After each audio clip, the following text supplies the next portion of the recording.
નમો હરિયંતામ નમો શિવામ નમો હરિયાણ નમો વિજયામ નમો યોગી સૌતિકાવતી શ્રાવણમ ઓમકારમેન્દુ નિત્યમ જાયંતી યોગિનમ કામની મોક્ષમ શ્રી ઓમકારાય નમઃ મંગળમ ભગવાન જૈનધર્મોસ મંગળ નમઃ સ્મય સ્વાનુભૂત્યાચકાસ્તેચિ સ્વભાવાય ભાવાય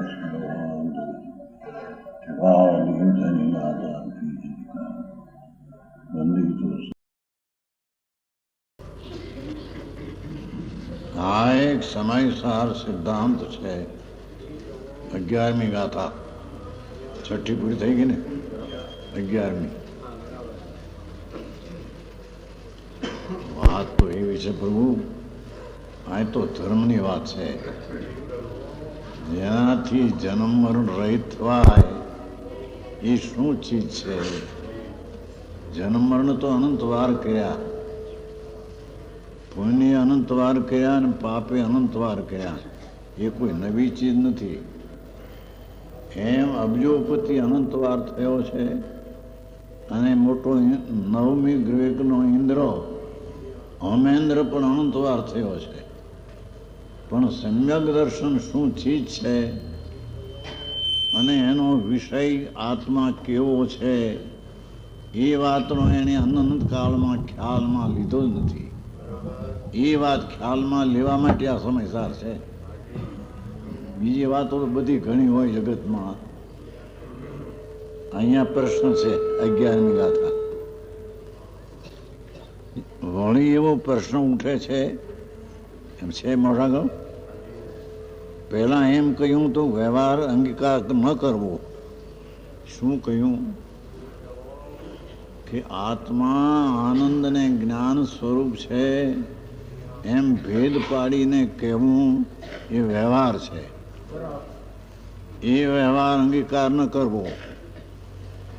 વ્યવહારથી ભાષા ભેદથી કથન થાય છતાંય ભેદને આદરવો નહીં.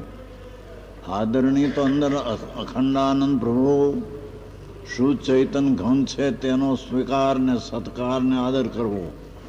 તો વ્યવહારને જ્યારે એમ કહ્યો કે વ્યવહાર અંગીકાર ન કરવો, હે આવે સવાલ?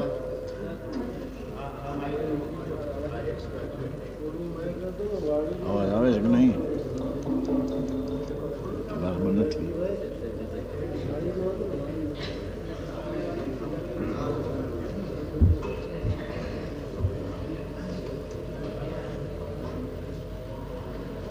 હમણાં તો આવે છે.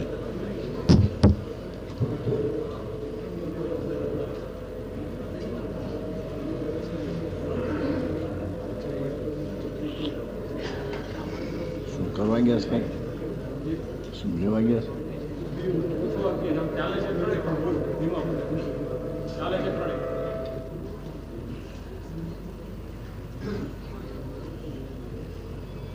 ત્યાં એ પ્રશ્ન છે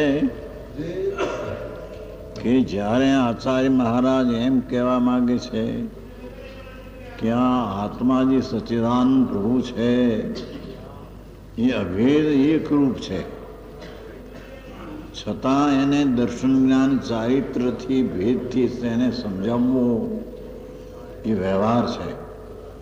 તો એ વ્યવહાર છે એ આવ્યા વિના રહેતો નથી. સમજાવવા માટે વ્યવહાર આવે ખરો, પણ વ્યવહાર અંગીકાર કરવા જેવો નથી. હા હા હા, જેની વાત છે પ્રભુ. આ તો જન્મ મરણ રહિત વિનાની વાતો છે. જેનાથી જન્મ મરણ થાય તો અનંતકાળથી કરી રહ્યો જ બાપા. અનંતવાર પુણ્ય કર્યા, અનંતવાર પાપે કર્યા. હા હા હા, અનંત અનંત અનંત એટલા કર્યા જેની સંખ્યાનો પાર નથી. પણ ભાવ ભ્રમણ એક પણ ભાવ ઘટ્યો નહીં. અને ભાવમાં ભ્રમણ કરતાં કરતાં નરકના દુઃખોનું વર્ણન જ્યારે પરમાત્મા વિતરાગ સર્વદેવ કરે છે, પ્રભુ તું નરકમાં ગયો, 7 નરક છે, બધી લોજિકથી યુક્તિથી સિદ્ધ થાય, અત્યારે લાંબી વાત ન થાય. અંદર નીચે નરક છે, તેમાં ગયો તેના એક ક્ષણના દુઃખો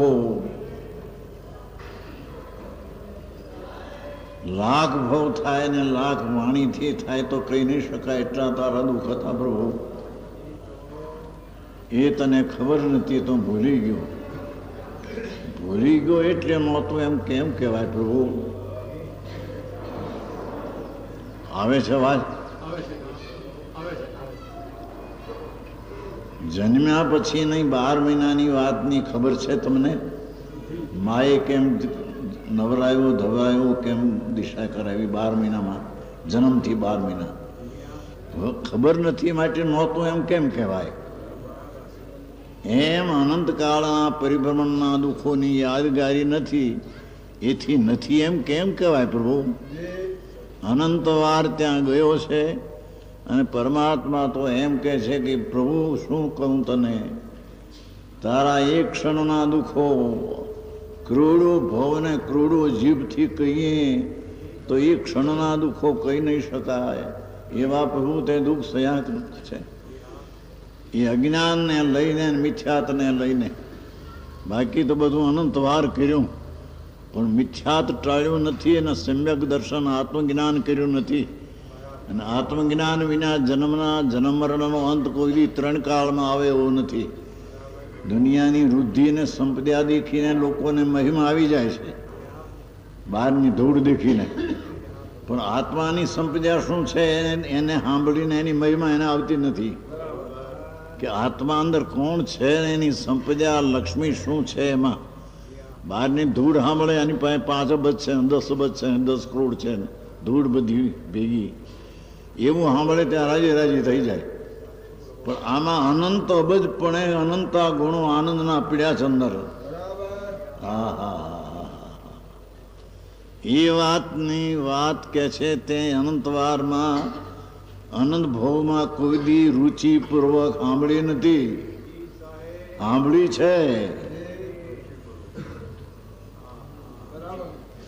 કેમ કે અનંતાભાવ કર્યા તો સમૂહ મહાવિધિ ક્ષેત્રમાં તીર્થંકરની હયાતી સદાય હોય છે. 3 કાળે કોઈ તીર્થંકરનો વિરહ હોતો નથી મહાવિધિ વર્તમાનમાં. ત્યાં અનંતવાર જન્મ્યો છે અને તેથી તે અનંતવાર એના સમૂહશ્રણમાં પણ ધર્મકથા સાંભળવા ગયો છે. એણે અનંતવાર ધર્મકથા પણ સાંભળી છે પણ રુચિપૂર્વક સાંભળી નથી. રુચિ એને ગુણ અંદરમાં આ આત્મા જુદી ચીજ છે અને રાગથી વિકાર છે એમ રુચિપૂર્વક એ વાત સાંભળી નથી.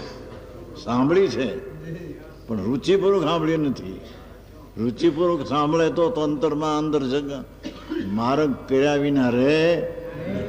તેથી અહીં પ્રશ્ન છે, પ્રભુ જ્યારે આત્માને સમજાવવા માટે બહુ ટૂંકામાં ટૂંકો વ્યવહાર કહીએ તો દર્શન જ્ઞાન ને ચારિત્રને પ્રાપ્ત થાય તે આત્મા.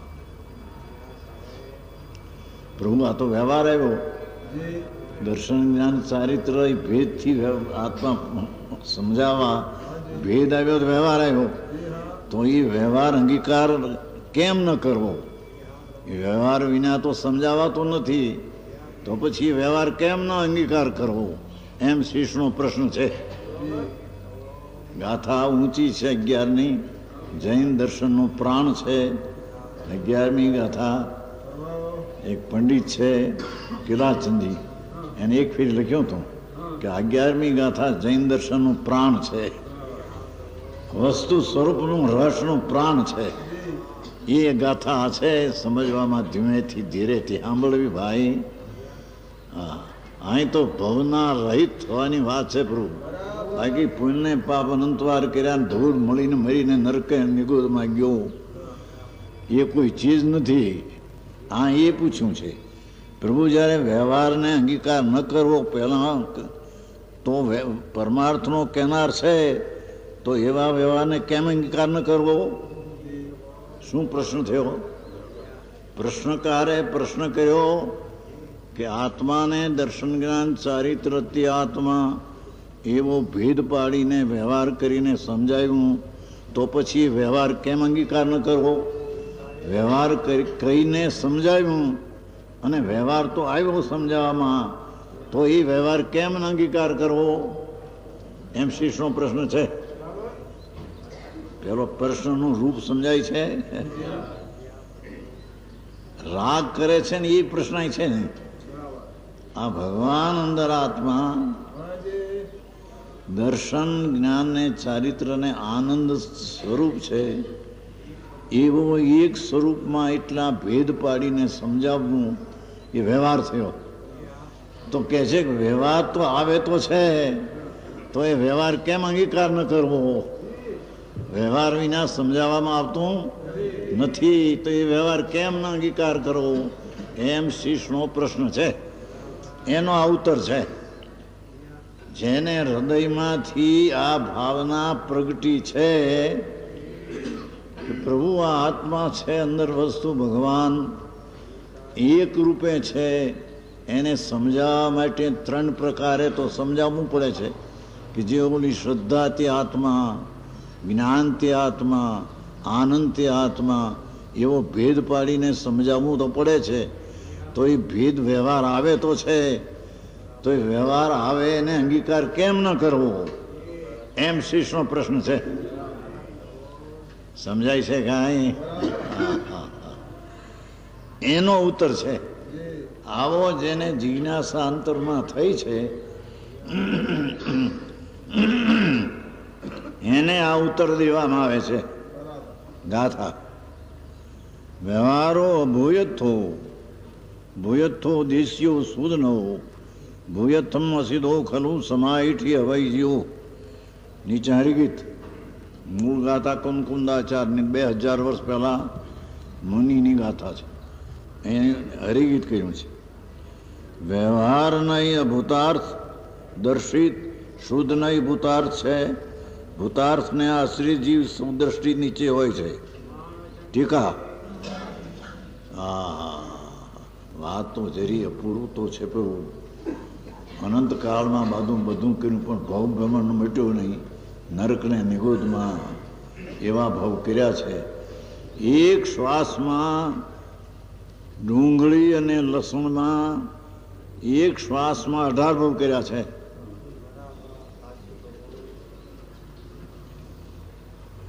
એક શ્વાસ એવા હોય એમાં 18 ભવ કર્યા છે. એવા અનંતવાર નિગોદના ભવો અનંત વાર કર્યા છે. પ્રભુ અનંત કાળથી રખડે છે. એને હવે વ્યવહારથી છૂટો કરીને નિશ્ચયને સમજાવવો એ કઈ રીતે છે એ વાત ત્યાં કહેવામાં આવે છે. ટીકા વ્યવહાર નહીં બધો ભૂતાર્થ હોવાથી, જેની વાત છે જરી શાંતિથી સાંભળવું. પ્રભુ વ્યવહાર નહીં એટલે શું? કે વ્યવહાર એટલે આત્મા અખંડના આનંદ પ્રભુ અભેદ છે, તેને સમજાવવાનો પ્રકાર આવે તેને વ્યવહાર કહેવામાં આવે છે. એ વ્યવહાર બધોય અભૂતાર છે, બધો જૂઠો છે. બધો એટલે શું? જેની વાત પડશે થોડી, આ તો એક એક શબ્દનો મહાઅર્થ છે. વ્યવહાર નહીં એટલે ભેદવાળી કથન શૈલી, તે વ્યવહાર નહીં. હવે એ વ્યવહાર નહીં બધો જૂઠો છે.